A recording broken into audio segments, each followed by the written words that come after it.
Welcome to the I Ching Cafe. My name is Belinda Doveston, and it is wonderful to have you here with me for our weekly I Ching overview for the week commencing the 17th of April 2023.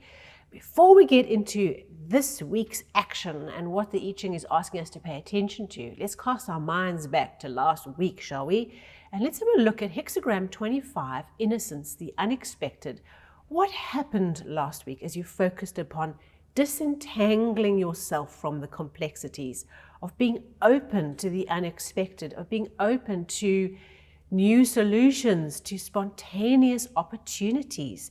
And did you become aware that there were some strings trussing you up of your own making that you could unravel and step out of and make some choices around? And of course, we were asked to tread the path, that there was a power that we're following, and our job was really just to focus on putting one foot in front of the other, not running too fast, not getting overexcited, just making our way step by step. So if you have some evidence in your life that came out, some insight that came out for you in working with these hexagrams and of course our changing lines, please do share that as a comment. And I love hearing your comments, so please do share. Okay, so this week, let's get into what is the I Ching asking us to pay attention to as we head into this midway point in April 2023. So we do have 4 changing lines this week, okay, which means, action stations. Lots of change, lots of dynamic energy, and we'll get into those changing lines in a little bit. But first, let's have a look at our first hexagram, our first flow of change that is drawing our attention to where we can grow, where we can focus our development, where we can really double down on what it is that we're needing to pay attention to. And so our first hexagram for this week is hexagram 8, holding together. Okay, this hexagram is also called grouping, all right. And you'll see from the structure of the hexagram, okay, we have a whole lot of female lines, yin lines, and then we have a male line in the 5th position, in the position of the general, of the leader. This hexagram is about the power of grouping with the right like-minded other groups. We think symbolically of a chain, right? All the links of a chain linked together. And because we are now all linked together, we are stronger and we can achieve more. This epitomizes the value of an alliance, of groupings of people collaborating and working together. And this week, our attention is being drawn to who we are grouped with. Now, on a business point of view, we think about things like those business alliances, those clients, those networks. Who are we connecting and plugging together, linking together? Perhaps even in a formalized manner through some kind of agreement. Who are we binding ourselves to, okay? And what can we do this week to rethink those bindings and think about, are they the right bindings? Okay, so part of this week, from a business point of view, is to rethink about the groupings, all right? This might mean getting really critical around a grouping that we have had for a long period of time, but now is no longer serving its purpose. Why is this here in our lives? Why do we participate? And are we perhaps the ones that should be contributing to a group, to an alliance, to a strategic partnership, and we're no longer doing what we said we should do? Okay, so this is not always about looking out and saying, what groups are not fulfilling me anymore? This is also about, where am I in a grouping where I am not fulfilling my commitments? Okay, so that's one facet. There's a huge aspect of leadership that comes up around this hexagram, where we are asked to think about, do we have the chops, all right? Do we have what it takes to be the leader in the situation? We're at the center of something, we're in this collective, we're chained up and hooked up with other people. And are we doing what we should do? Are we fulfilling our commitments? And do we have what it takes to lead from this place? Okay, so there's a lot of reflection that this hexagram brings to us as we work with its energy. From a personal point of view, how might we work with this idea? Well, we think about the groupings we are part of, the alliances that we are part of in our lives, the things that we hook ourselves into. These might be groupings where we are working together with others. Okay, so what for you might be a personal project or personal thing that you are doing where you are grouping with other people. Okay, maybe it's a digital group or an online group, a virtual group. Maybe it's a physical group of people. Maybe it's a circle of associates that you spend time with. What is this grouping and what does it mean to you? And are you participating well? Are you getting what you need out of it? And where does the position of leadership sit here? Are you in the right place? So what it's asking us to do is reflect, right? And to think and rethink, because the thing about the groups we choose, whether it's business or personal, whatever it might be, is that it is like we are hooked up with a whole lot of links. And we are only as strong as the weakest link. Okay, we know this idea, this concept. If you think that we are all mountain climbers and we're up the side of the mountain and we're all tethered together with ropes and connections, okay, if there is one that continuously doesn't pull its weight, okay, the whole rest of the team is impacted by that, right? So we have to think about what is the weakest link here. We are all connected together, all right? Can we address the issue of the weakest link, right? Is there something that we can do to make a call that this grouping that's plugged into all these, ropes and carabiners, are we all doing what we should do? Or is there one particular group that's needing either to step up, or is needing some support, or is needing maybe to agree we are no longer part of this picture? So there's a process here of working through that weakest link, understanding that we are binding ourselves to others. And when we bind ourselves to others, we are therefore tethered to their success, all right? And so what does that mean for us? And of course, let's flip it on the reverse, okay? Are we the weakest link, all right? What is happening in this collective, right? Are we doing what we said we would do? And are we therefore now the weakest link, all right? And everyone else is saying, awkward, we don't want to tell them, but actually they're the problem. So let us be reflective and be open to thinking about our groupings in a new way this week. Now, 4 changing lines, right? So you know that I've said to you before, there's some resources that say that when you have 4 or more changing lines, the change is happening so fast that in a way we're barreling into the second hexagram. Okay, we're just bam, bam, bam, bam. Now you think of a 7-day week. When we have a weekly and we have 4 changing lines, okay, every day in a bit, right? There's boom, boom, boom. These changes are hammering through the week. So this week, because there are 4 changing lines, I'm going to do 2 things for you this week. Firstly, I'm going to go through very briefly what to pay attention to for these 4 changing lines, because they are in the 1st, 2nd, 3rd, and 4th position. Okay, bam, bam, bam, bam, bam, bam, bam. So the only ones who are not changing are the 5th and the 6th positions. And then I'm also going to do what I've said to you before is possible, where you look at the 2 lines that are not changing when you have 4 or more. Okay, so it's unusual. You look at position 5 and 6, okay, and you read those changing lines in the outcome hexagram, because it's changing so fast that you are moving into that outcome hexagram. So it's a technique. I'm going to do both of you today, that we can work with this hexagram in as many ways as possible.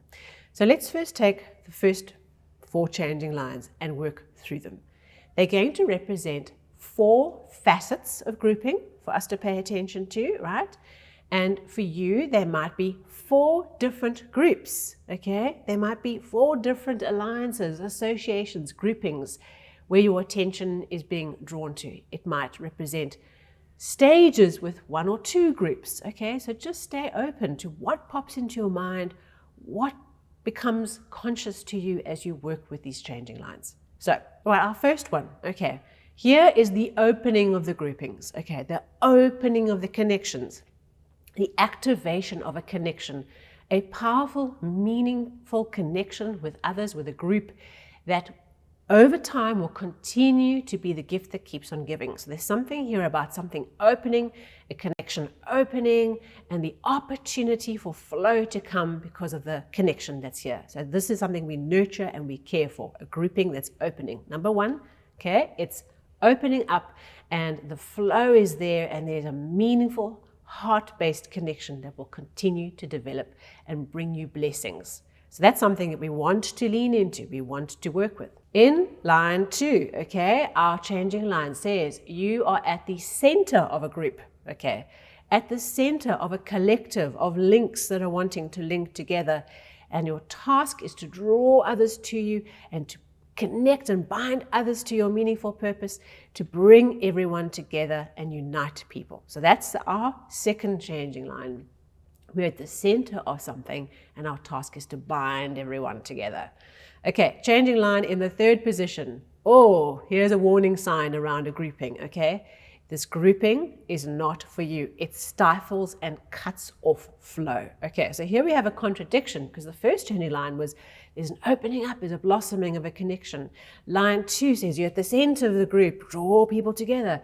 Line 3 says, oh, this group is not for you. So this is where discernment is needed to look at the different groupings, see them as clusters, and start to become discerning around how these different things help and support you in what you're trying to do. Okay, in the fourth position, okay, this grouping says you feel like you're an outsider. Okay, we've all had that experience where we see a group and the group seems to be connected and bonded and doing its thing, and we're standing on the edge and we almost feel like we're unable to get into this group, okay, because we're an outsider.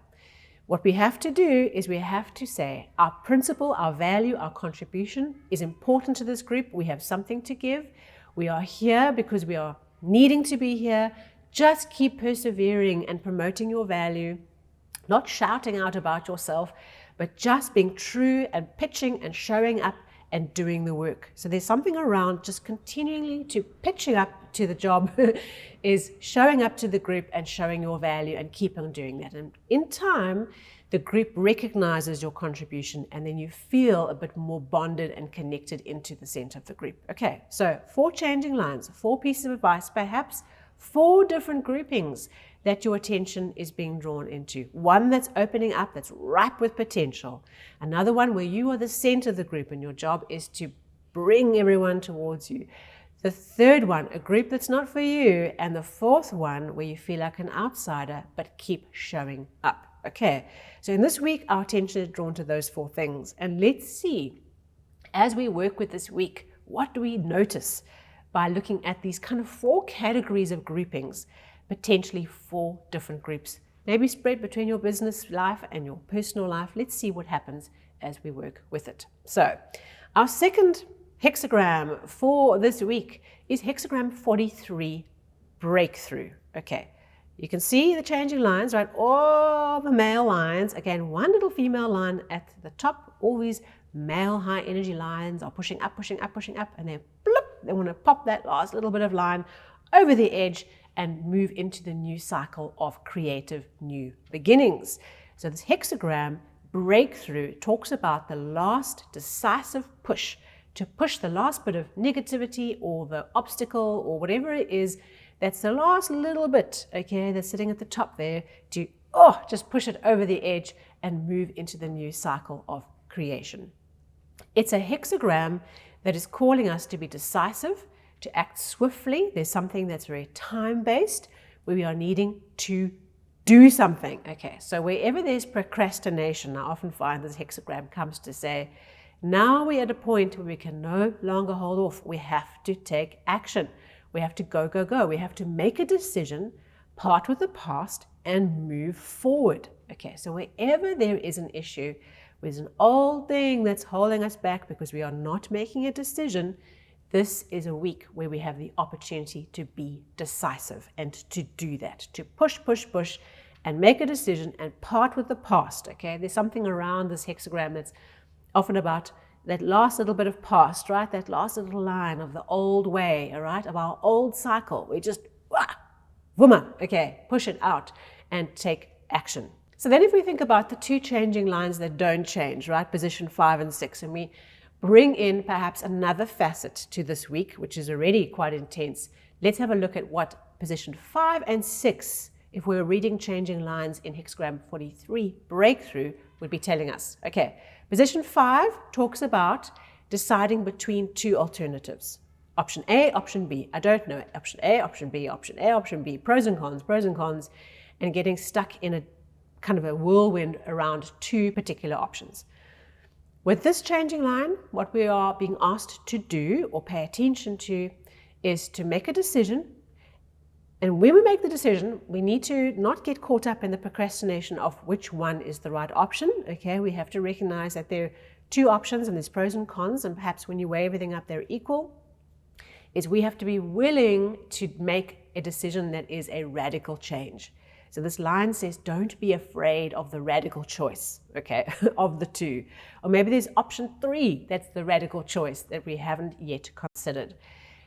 Be willing to walk the path, to be confident, okay, that we are supported in what we do, that we understand what it is we're trying to do, and be willing to make a decision that is the radical change, all right, is to not necessarily stay in the comfort zone. So perhaps if you're stuck vacillating between two decisions and this is now stopping you from moving forward, think about which of the two is more radical, which is a break from the past, okay, more of an intense transformation energy, and perhaps that might be the one that moves us and accelerates us better into our future. And then in line 6, okay, this changing line, if you're reading that for Hexagram 43, breakthrough, this line, what it's asking us to break through, okay, is to call out our important message. So the symbol is that while we hold our voice internally and we don't be who we are, okay, we restrain this energy. That's like that little line right at the top that is wanting to hold us back, and what we need to do is push through the obstacle. In line 6, what we're being asked to do is to announce ourselves to the world, to speak the oracle, as it were, to call out our important message, to be open about what we're trying to do and to announce it and to part with the past and to go for it. So with these two changing lines, one is, getting stuck between option A and option B, be willing to take the radical path. And of course, this last changing line calling us to break through, create the breakthrough by speaking out your truth, by speaking out what it is you're trying to do. Announce what you want to do, speak it out, give it power by putting words behind the idea, and do it, okay? Act on the decisions that you have made.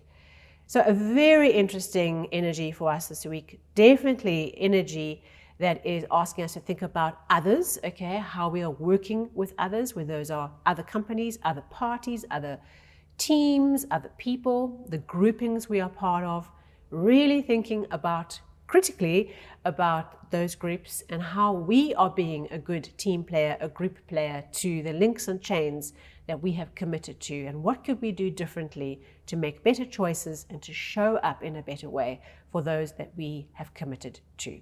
So an interesting week for us all. Very intense, I'm sure, lots of people stuff. So the introverts, go and get your energy replenished. Extroverts, you're going to have a fabulous time dealing with lots of people issues this week.